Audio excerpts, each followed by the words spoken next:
Hey, Viola Rolls here. Welcome back to Phoenix Wright Ace Attorney. It's no use thinking about it. Tomorrow's the final day in court. I'm committed to doing everything I can to defend you, which is why I'm here. I'd have already told you all I can. What you've told me over these past couple of days is absolutely nothing, not a single useful thing. Really, I believe I did mention something quite important. Something I told you right at the beginning. I said that I was the one who stabbed Detective Goodman, and I say you're full of lies.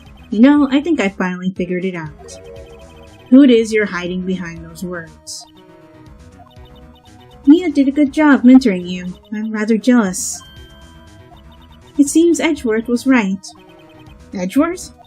Once you're convinced you know something, no one can persuade you otherwise. Thick-headed is the term he used, I believe. Now's my chance to get her to tell me the rest of the story. And we will do that in the next episode. Actually, no, we'll do it right now, because I'm pretty sure we're getting close to going to the trial segment again. So let's just talk to her. Keeping quiet. I have to admit, I was more than a little perplexed at first. You insisted you did it, yet there was no incriminating evidence. That's when it hit me. It's not that you're unwilling to tell the truth. It's that you're incapable of doing so because of a certain individual. What an intriguing notion. A certain individual, you say? So you think I'm protecting this person? Protecting? No. I think afraid of is more like it. If I'm not mistaken, the person in question may have persuaded you to silence. For argument's sake, Mr. Wright, who, may I ask, is this person you're speaking of? The one I'm supposedly so frightened of. What is this person's name? You're afraid of Damon Gant. Well, Miss Skye? Mr. Wright, you are addressing the Chief Prosecutor. Do not forget your place. I take it she's still not ready to spill the beans. My apologies. Could you please tell me a bit more about the circumstances? We were partners until 2 years ago. I respected him as a detective. Assuming he is respectable, then tell me something. Why would he try to hide his crimes? His crimes? Both you and Edgeworth will be brought before a board of inquiry for what you did. Specifically, hiding and forging evidence. Of course, these are serious offenses. Why is it, though, that Chief Gant's name was never mentioned? Chief Gant? Edgeworth didn't know the truth behind the forgery.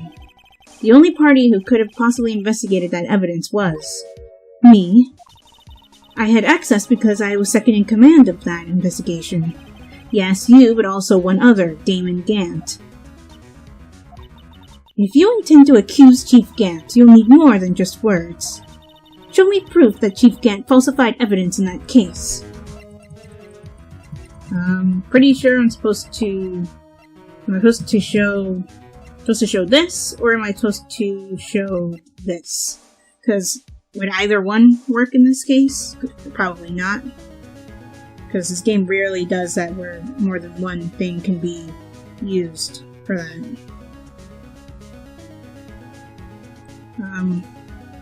Or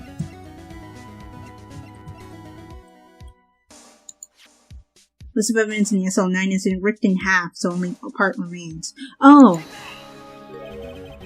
I just found this in a safe in the chief's office. This jar piece and this strip of cloth.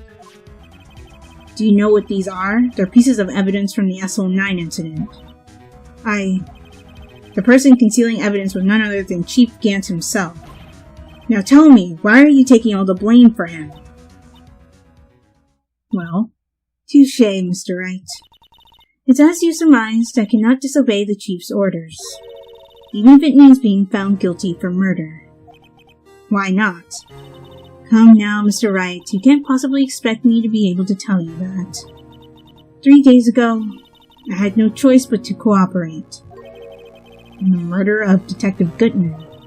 Or perhaps I should say, follow orders. Yes, that's more accurate than cooperate. What were the orders you were given? Although I can't tell you the details, I can say that I was given an order that day. I need you to dispose of Bruce Goodman's body. You'll find it inside the trunk of Mal Edwards' car. Just as I suspected. Despite what everyone believes, you were not the one who murdered Detective Goodman. Correct. I was trying to take the body out of Edgeworth's car. Trunk was broken. I discovered that murder weapon while inspecting the body.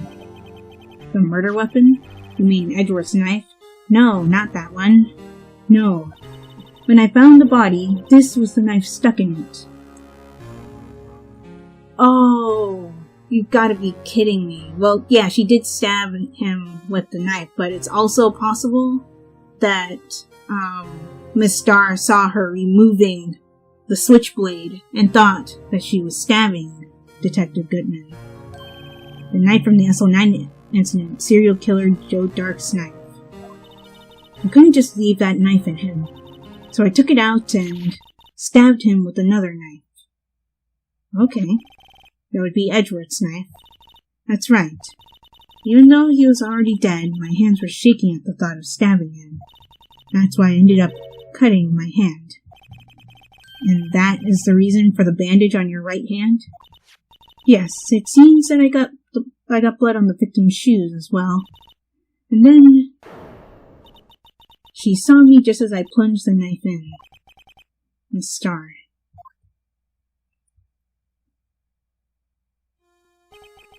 Why did you need to hide Dark's knife so badly? Oh yeah, that's a good question. It took a lot of work to finally close the Dark case 2 years ago. It was over with. I didn't ever want it to be opened again. My intent was to prevent that by whatever means possible. So, you hid Dark's knife.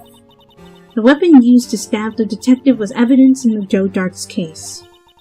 If word got out, which it would, the reporters would have a field day with that. So you wrapped up the knife in your scarf and hid it in Edgeworth's exhaust pipe. Right. Then I called my sister to tell her what happened and ask her to hide the knife that was inside my muffler. You asked Emma? You didn't want anyone on the force to know about this. That would explain why Emma is so confident about Lana's innocence. Speaking of phone calls, I had a bad feeling about one of them that day. A bad feeling? The truth is, after I received those orders from Chief Gant, the first thing I did was make a phone call. A phone call to Patrolman Jake Marshall. To Marshall? Why on earth would you call him? The lead investigator for the SO9 incident had been murdered. I wanted that fact to be kept hidden, and I needed help. He was the only other person I could trust. Or at least, I thought I could trust him at the time. However, it seems that after I spoke to him, he went off on an escapade of his own. Oh, you mean, not wanting the case to die, he decided to take things into his own hands. He disguised himself as Officer Goodman and tried to steal the evidence. He had already stolen the ID card. But it seems he still hadn't made up his mind to break into the evidence room. After my phone call, any remaining doubts he had must have disappeared. So your phone call caused the incident in the evidence room?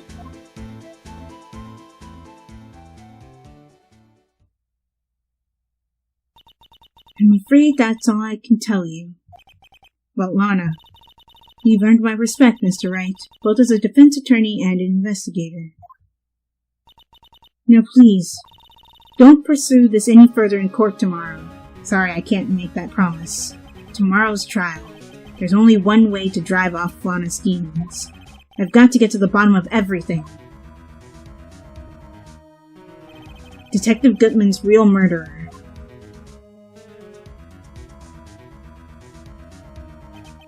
And what went down in the chief's office 2 years ago.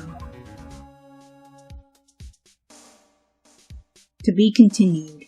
And we will continue this in the next episode. If you guys enjoyed this episode, give this video a like. Also be sure to like my Facebook page and follow me on Twitter, as well as support my Patreon, and check out my reaction channel. All those links will be in the description below.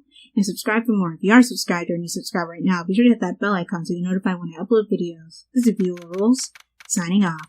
Talk to you later.